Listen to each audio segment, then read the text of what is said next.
Hello बच्चों, welcome to maths uncle. कल हमने कोऑर्डिनेट ज्योमेट्री के कुछ फॉर्मूले किए थे। आई होप कि वो वीडियो आपने देखा होगा। अगर आपने नहीं देखा है तो वो वीडियो ज़रूर देख लें। आज हम एक्सरसाइज 7.1 के कुछ क्वेश्चंस सॉल्व करके और वो जो फॉर्मूले ऑब्वियसली इसमें सभी पूरी एक्सरसाइज में डिस्टेंस फार्मूला ही यूज़ होगा, तो इसमें डिफरेंट टाइप्स के कुछ क्वेश्चंस हम आपके लिए सॉल्व करेंगे। तो क्वेश्चन में आगे बढ़ने से पहले मैं आपसे ये ज़रूर कहना चाहूँगा बच्चों कि आजकल आपके लाइक्स बहुत कम आ रहे हैं, तो प्लीज़ आप वीडियो देखें और लाइक भी ज़रूर करें और कमेंट्स में कुछ ज़रूर लिखें कि आपको वीडियो कैसा लगता है, क्योंकि आपके लाइक्स और कमेंट्स हमारे लिए इंस्पिरेशन का काम करते हैं।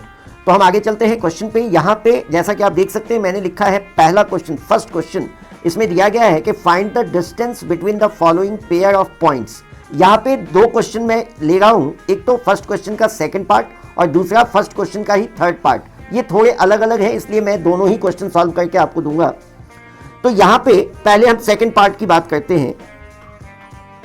यहाँ पे हमें दो पॉइंट्स दिया गया है, से this is A and this is B.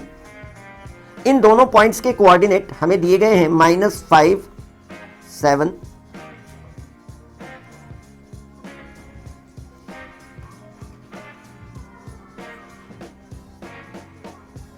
अब हमें इन दोनों पॉइंट्स के डिस्टेंस, बीच का डिस्टेंस निकालना है। तो हम यहां पे सपोज करो, आप देख सकते हैं हमने ए ले लिया है -5, 7 को, और बी हमने ले लिया -1 और 3 को। अब जैसा कि आपको फॉर्मूले में याद होगा, A B is equal to √x2 - x1 का whole square plus y2 - y1 का होल स्क्वायर। ये फॉर्मूला है, डिस्टेंस फॉर्मूला आपको याद होगा। इसमें मैंने आपको बताया था कि अगर आप चाहें तो इस फॉर्मूले से कंपेयर करने के लिए इसको हम मान लेते हैं x1, इसको मान लेते हैं y1, इसको हमने मान लिया x2, इसको हमने मान लिया y2। अब ये आपको आसानी होगी इसमें वैल्यूज पुट करने में। तो x2 - x1, x2 है -1, x1 है -5, तो ये हो जाएगा -1 और माइनस आप लिखेंगे, उसके बाद -5 है तो ये प्लस का 5 हो जाएगा, प्लस y2 - y1, y2 है 3 और y1 है 7, तो 3 - 7 का होल स्क्वायर। आप इसको सॉल्व कीजिए, 5 प्लस का 1 माइनस का, तो ये हो जाएगा 4, 4 का स्क्वायर प्लस 3 - 7 तो -4 का स्क्वायर, और ये हो जाएगा 4 का स्क्वायर 16, -4 का स्क्वायर भी 16 हो जाएगा। आप जानते हैं माइनस का स्क्वायर करने पे प्लस हो जाता है। ये दोनों मिलके 32 हो जाएंगे। अब आप इस 32 को मिक्स सर्ड में कन्वर्ट कर दीजिए। So A B is equal to, ये हो जाएगा 4√2 यूनिट। तो ये हो गया हमारा इस क्वेश्चन का आंसर। अब हम क्वेश्चन इसके थर्ड पार्ट को देखेंगे। थर्ड पार्ट में दोनों पॉइंट्स हमें दिए गए हैं। यहां पर भी आप दो पॉइंट ले लीजिए, एक इसको ए मान लो, एक इसको बी मान लो। ए का कोऑर्डिनेट हो गया ए और बी, और बी का कोऑर्डिनेट हो गया -a - b। अब हमें यदि इनको, यहां पे हमने ए मान लिया है ए और बी को, और बी मान लिया है हमने -a - b को। अब ए बी का डिस्टेंस हम निकालेंगे, ए बी इक्वल टू हो जाएगा, फिर वही फॉर्मूला हम लगाएंगे, डिस्टेंस फॉर्मूला, x2 - x1 का whole square plus y2 - y1 का होल स्क्वायर। अब हमें यदि इन दोनों पॉइंट्स के बीच का डिस्टेंस निकालना है तो हमने फॉर्मूला लगाया है, और इसमें फिर वैसे ही आप इसमें कह सकते हैं कि ये x1 y1 हुआ और ये x2 y2 हो गया। इनकी वैल्यूज को आप पुट कीजिए। देखो, इस क्वेश्चन में कई बार बच्चे परेशान हो जाते हैं क्योंकि इसमें न्यूमेरिकल वैल्यू नहीं दी गई है, तो इसलिए कई बार बच्चे परेशान हो जाते हैं, इसलिए मैंने इस क्वेश्चन को सिलेक्ट किया। तो यहाँ पे x2 हो गया अगेन -a, और x1 हो गया a, so it is -a का होल स्क्वायर, प्लस y2 हो गया -b, और y1 हो गया b, तो -b यहाँ पे होल स्क्वायर हो गया। अब आप यहाँ पे इसको लिख सकते हैं, a और a दोनों माइनस के हैं, तो ये हो जाएंगे -2a का होल स्क्वायर प्लस -2b का होल स्क्वायर। अब ये हो गया -2a का होल स्क्वायर, यानी 4a square plus 4b square. दोनों में से 4 कॉमन ले लिया हमने, तो यहाँ पे बचा ए स्क्वायर प्लस बी स्क्वायर, और इस 4 को यदि आप बाहर लेते हैं तो आप जानते हैं 4 का स्क्वायर रूट 2 होगा। So the answer is 2 under root A square plus B square. ये इसका डिस्टेंस हो गया इन दोनों के पॉइंट्स के बीच का। अब ये है क्वेश्चन नंबर 3। इसमें आप देख सकते हैं कि हमें 3 कोऑर्डिनेट्स दिए गए हैं, यानी 3 पॉइंट के कोऑर्डिनेट्स दिए गए हैं, और हमें बताना है कि क्या ये तीनों पॉइंट्स आपस में कोलिनियर हैं। तो बच्चों इसके लिए हमें कुछ थोड़ा सा अलग फॉर्मूला, वही डिस्टेंस फॉर्मूला ही लगेगा, लेकिन हम थोड़ा सा अलग ढंग से इसको करेंगे। देखिए कैसे। सबसे पहले मैं इन तीनों पॉइंट्स को एक नाम दे देता हूं। से ए हमने मान लिया 1,5, बी हमने मान लिया 2,3 और सी हमने मान लिया -2 -11। अब हमें इसमें करना क्या है कि हम इन तीनों पॉइंट्स के डिस्टेंस निकालेंगे। कैसे निकालेंगे वो समझिए। पहले हम क्या करेंगे, ए और बी के बीच का डिस्टेंस निकाल लेंगे, फिर हम क्या करेंगे, बी और सी के बीच का डिस्टेंस निकालेंगे, और उसके बाद फिर हम ए और सी के बीच का डिस्टेंस निकालेंगे। अब इन तीनों डिस्टेंसेस को निकालने के बाद हम ये देखेंगे कि क्या इनमें से किसी दो का सम तीसरे के बराबर है। अगर किसी दो का सम तीसरे के बराबर है तो हम कहेंगे कि यस दे आर कोलिनियर। अगर किसी दो का सम तीसरे के बराबर नहीं है तो हम लिखेंगे no they are not collinear. जैसे मैं थोड़ा सा डायग्राम बना के इसको समझाता हूं। सपोज करो ये ए पॉइंट है, ये बी पॉइंट है और ये सी पॉइंट है। तो अब अगर ये तीनों पॉइंट्स कोलिनियर हैं, आई एम श्योर कि कोलिनियर का मतलब आप जानते होंगे। कोलिनियर का मतलब होता है ऐसे पॉइंट्स जो एक स्ट्रेट लाइन में होते हैं। तो यहाँ पे आप देख सकते हैं कि हमने ये तीनों पॉइंट्स लिया है, ए बी और सी। ये इस क्वेश्चन के अकॉर्डिंग नहीं है क्योंकि हमें नहीं पता कि ये तीनों पॉइंट्स कोलिनियर हैं या नहीं। मैंने आपको समझाने के लिए यहाँ 3 पॉइंट्स लिए हैं। अगर सपोज करो ये तीनों पॉइंट्स कोलिनियर हैं तो in that case A B plus B C must be equal to A C. तो ऐसे ही हम यहाँ पे तीनों के डिस्टेंसेस, तो सबसे पहले हम ए बी का डिस्टेंस निकालते हैं। So A B is equal to, formula वही लगेगा, x2 माइनस x1 का होल स्क्वायर प्लस, अब इनकी वैल्यूज आप पुट कीजिए। जब हम ए बी को ले रहे हैं तो ये x1 हो गया, ये y1 हो गया, ये x2 हो गया, ये y2 हो गया। तो यहाँ पे x2 माइनस x1 यानी 2 minus 1, 2 minus 1, y2 minus y1, y2 minus y1 यानी, इसको आप सॉल्व कीजिए। 2 माइनस 1, 1 हो गया, प्लस 3 माइनस 5 माइनस 2 हो गया। तो 1 का स्क्वायर 1 ही होगा, माइनस 2 का स्क्वायर 4 होगा, और ये √5 यूनिट आ गया। अब हम ऐसे ही BC का डिस्टेंस निकालेंगे। तो BC के पॉइंट्स हमें दिए गए हैं और हम BC, तो BC इक्वल टू हो जाएगा, यहां पे भी आप देख सकते हैं कि BC में हम ये BC, ये B और C का निकाल रहे हैं।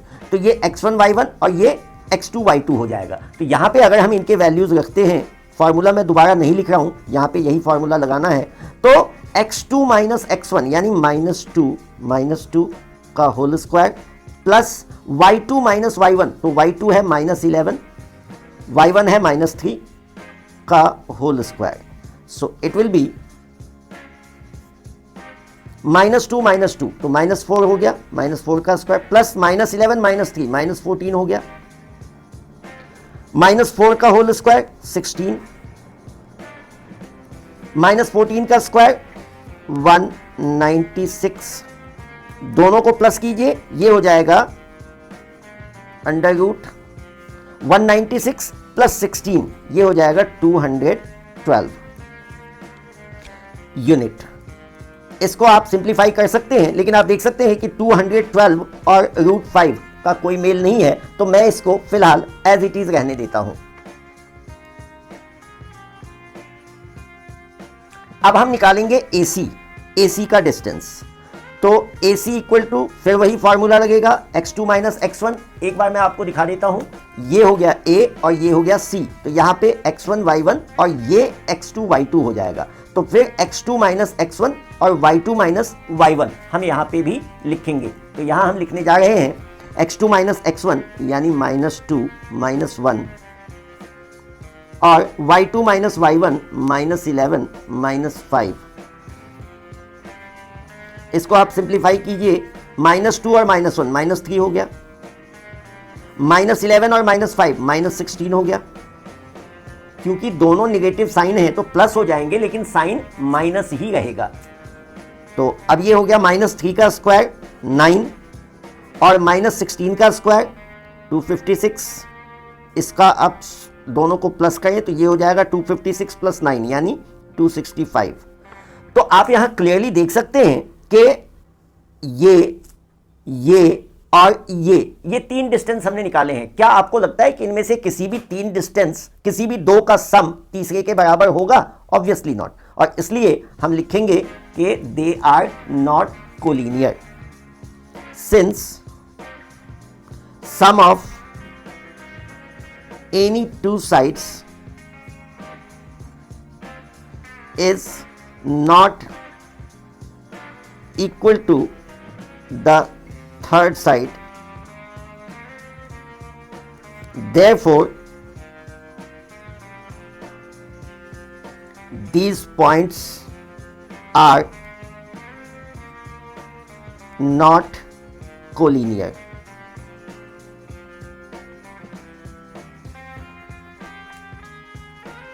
बच्चों ये है question number 4।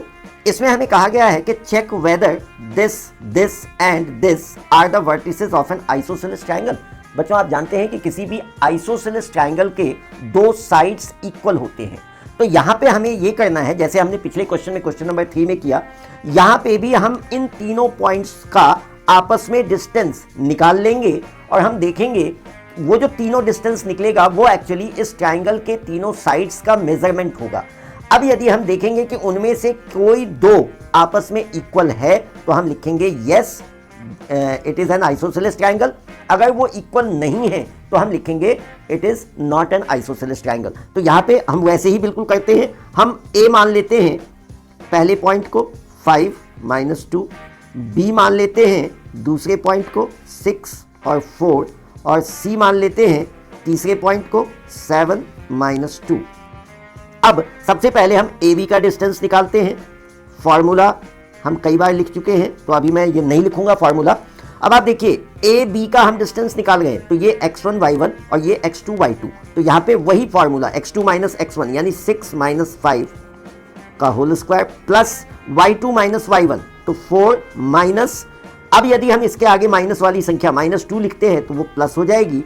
So it is 4 + 2 whole square. इसको आप सिंप्लीफाई कीजिए, ये हो जाएगा 6 - 5 यानी 1 का होल स्क्वायर प्लस 4 + 2 यानी 6 का होल स्क्वायर। 1 का स्क्वायर 1, 6 का square 36, so this is √37 unit. ये हमने ए बी का डिस्टेंस निकाल लिया।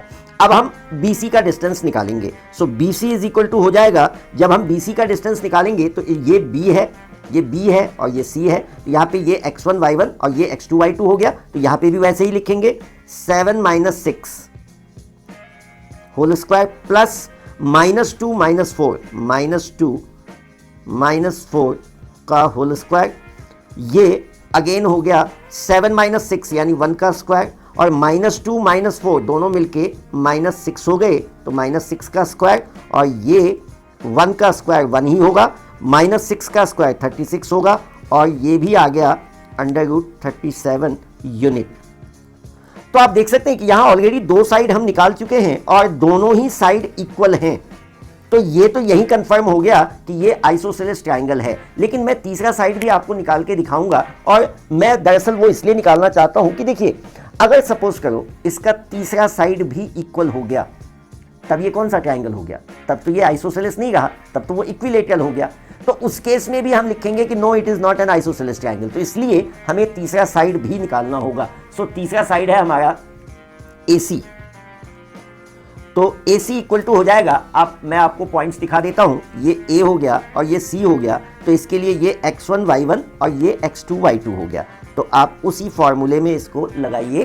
तो ये हो गया x2 यानी 7 माइनस x1 यानी 7 - 5 का होल स्क्वायर प्लस -2 और माइनस माइनस प्लस हो जाएगा, तो -2 और माइनस माइनस +2 का होल स्क्वायर। 7 - 5 यानी 2 हो गया, 2 का स्क्वायर। अब यहां देखिए ये -2 है और ये +2 है, तो उस केस में ये क्या हो जाएगा, ये दोनों माइनस और प्लस 0 हो जाएंगे, यानी 2 - 2 0 हो जाएगा। सो दिस इज 0 का स्क्वायर। तो 2 का स्क्वायर 4, 0 का स्क्वायर तो 0 ही होगा, तो 4 + 0 यानी 4 यानी 2 यूनिट। तो आप देख सकते हैं कि यहाँ पे ये जो तीसरा पॉइंट आया है वो इन दोनों ही पॉइंट से अलग है, यानी इसके सिर्फ 2 साइड इक्वल हैं, और इसलिए हम कहेंगे कि this triangle is an isosceles triangle. तो यहाँ पे हम लिखेंगे since 2 sides of the triangle are equal, therefore it is an isosceles triangle।